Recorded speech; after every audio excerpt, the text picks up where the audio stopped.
Ambassador Ivo Daalder joins us. Good to see you. Hey, great to be here, Ian. So much talk about NATO to start, since you've got a little bit of experience there. How significant, not just symbolically, but in real operational terms, is it that Finland is now a member over 800 new miles of border of NATO directly with Russia? It's extraordinarily significant. It's probably the most significant new member of NATO, at least since Poland joined, but possibly even since the end of the Cold War, when you really think about it. Here's, if you're a Russian military planner, you all of a sudden have to think about a border that you didn't really worry about, 830 miles long, twice as long as any other part of the border that Russia has with current NATO members. It now needs to defend that border. It needs to think about how do we make sure that NATO doesn't come anywhere near some of the most important strategic assets that Russia has. In the Kola Peninsula, way up north, it is a submarine base, it has nuclear weapons capabilities there, and they're now within striking distance of NATO ground forces in Finland. So that's one big thing. Second big thing is that Finland is an incredibly capable military. These are people who have been armed in their neutrality. They've never skimmed on the ability to defend their territory, and they've been part of NATO military operations in Afghanistan and Kosovo, in Libya, around the world in many ways for the past 30 years. They're pretty integrated, their capabilities are real. They have a ground force that is not only very capable today, but they can massively bring in reserves over time. So you're adding real military capability to the alliance. And then finally, one of the most exposed elements of NATO are the Baltic countries, who are close to Russia, small, not very large when it comes to their own military capability. Well, right across the Baltic Sea now has Finland. And so the Baltic Sea is becoming a NATO lake, with St. Petersburg and Kaliningrad the only Russian entry points, but the rest of it is now all NATO, particularly once Sweden, of course, joins. Now, when I think about the relationship between NATO and Russia today, we can't quite just call it a Cold War. I mean, the economics, of course, have been cut off. The gas is no longer flowing. The oligarchs have been sanctioned. The sovereign assets of the Russian central bank have been frozen. What do we call that? I mean, what is the state of relations between NATO and Russia today? It's adversarial to the point that Russia now sees NATO as its enemy, and frankly, NATO sees Russia as an enemy. Not just a threat, but an enemy. A country that is determined to find a way to exert influence through use of military force, possibly including against NATO territory. That's something that we haven't thought about in the NATO parlance since the end of the Cold War. And frankly, even during the Cold War, the likelihood of a Russian military attack, certainly towards the end of the Cold War, was discounted. But here we see it in real life, every day. Russian military forces crossing a border in order to enlarge their own territory. Imperialism and aggression in real time. So the relationship is not one of partnership. When I was NATO ambassador in 2010, we talked about the potential of a strategic partnership with Russia. No one in NATO today talks about the potential of a strategic partnership with Russia. It is the most important military threat, and that's very different. What we're saying is that the military confrontation today of the global order, leaving aside any other threats, is absolutely not just as bad as when the Cold War was in place, but in some ways it's worse. In some ways it's more dangerous. Yeah. Because during the Cold War, since the mid to late 1960s, there was an attempt by both the United States and the Soviet Union to find ways to coexist, to talk to each other.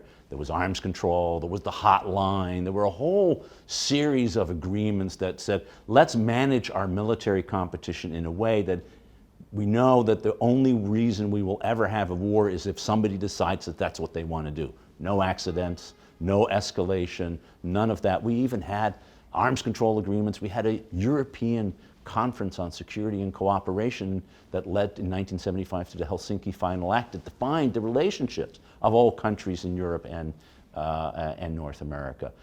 All of that's gone. Russia has just walked away from the last arms control agreement that existed, the START agreement that limits the nuclear warheads that the United States and Russia are allowed to deploy. Russia has just said that they will no longer tell the United States when it tests ballistic missiles.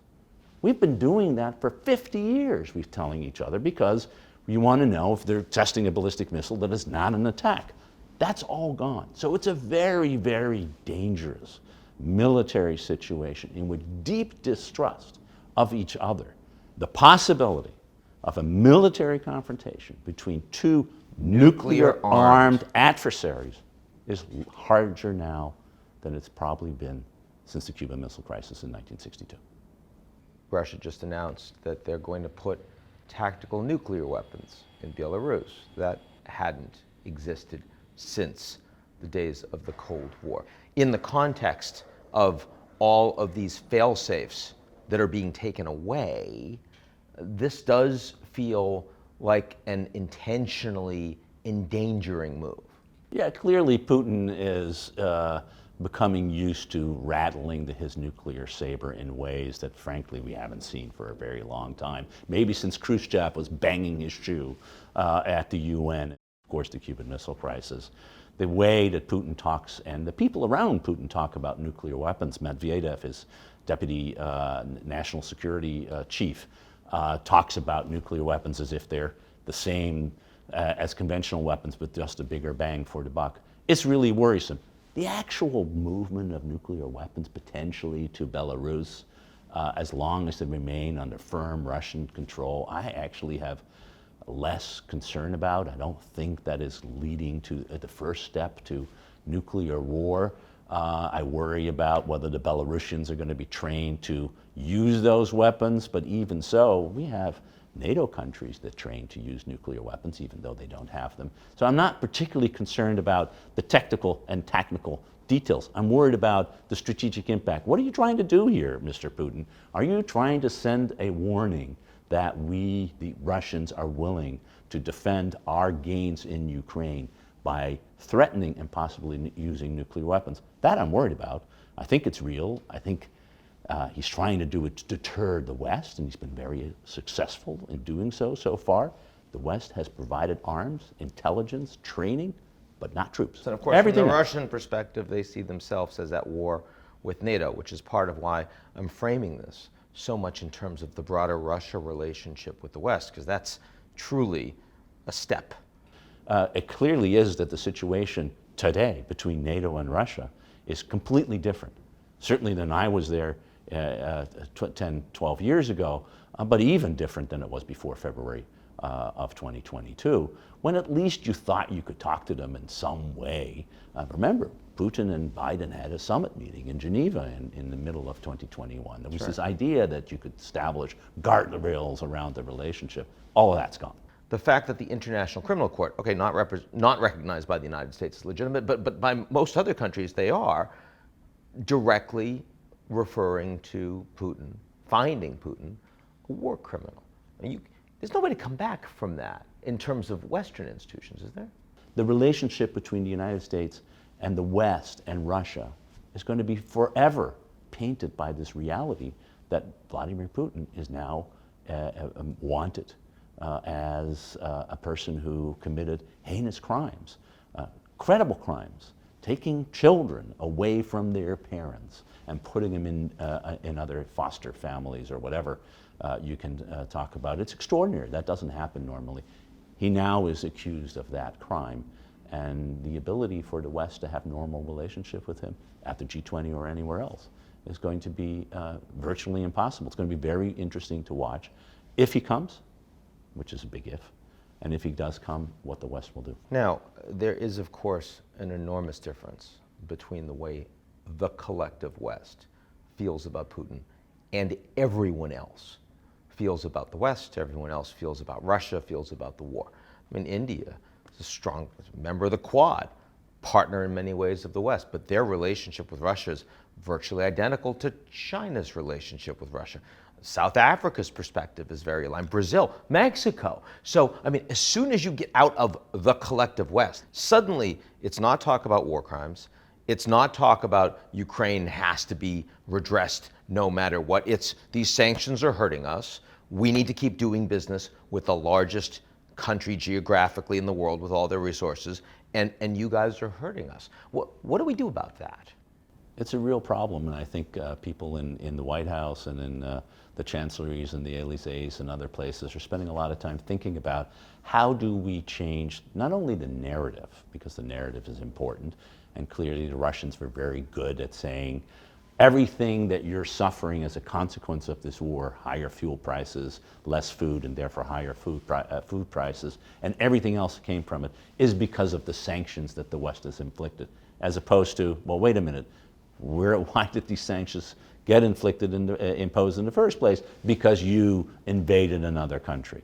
And I think the West sort of believing that because they had a pretty darn good vote in the UN General Assembly, 140 plus countries. In condemning the invasion. Condemning the invasion. But not in supporting the sanctions. No, but in Very condemning the different. invasion, Yeah. they thought, well, everybody, of course, understands this is a terrible thing, and we have to do something. We're not going to war directly, so therefore we are imposing sanctions. And we, by the way, we will allow, of course, food and other agricultural products to be exported.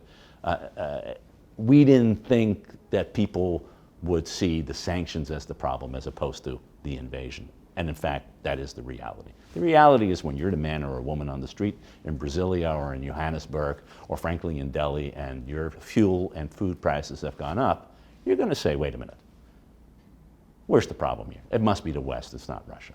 And so trying to figure out a way to start talking about this in a different way is one part of it. But the second part of it is it puts pressure on finding a solution to this conflict.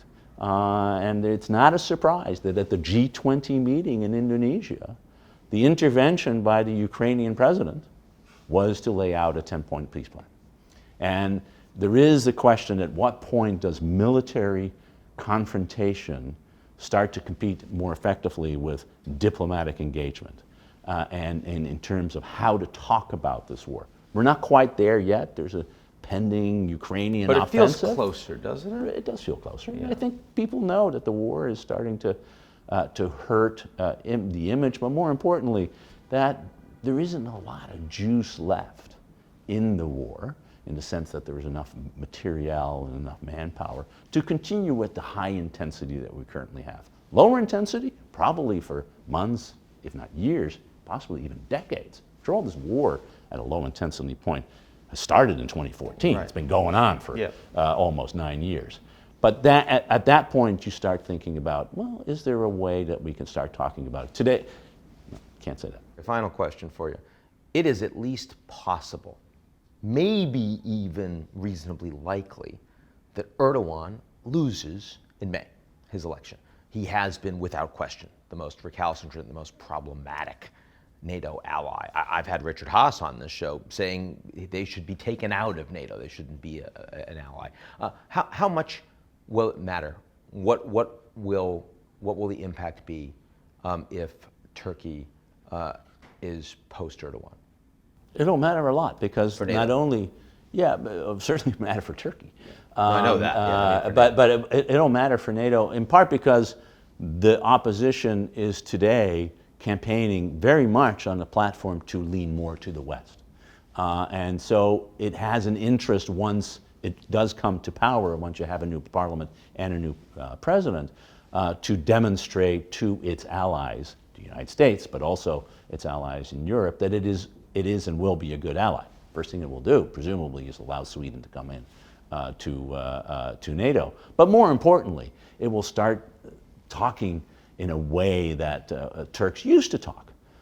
Yes, still an interest in the Middle East, still as a country that can be a translator of Arab and Muslim sentiment to the West, and vice versa, of Western sentiment into the Middle East. It'll always be there. It's a strategic country in that region, but we won't doubt anymore where its bona fides lie, and it won't start using the power it has of saying no which is the real power that countries have in NATO, of mucking up the works, which is what Erdogan has done so effectively.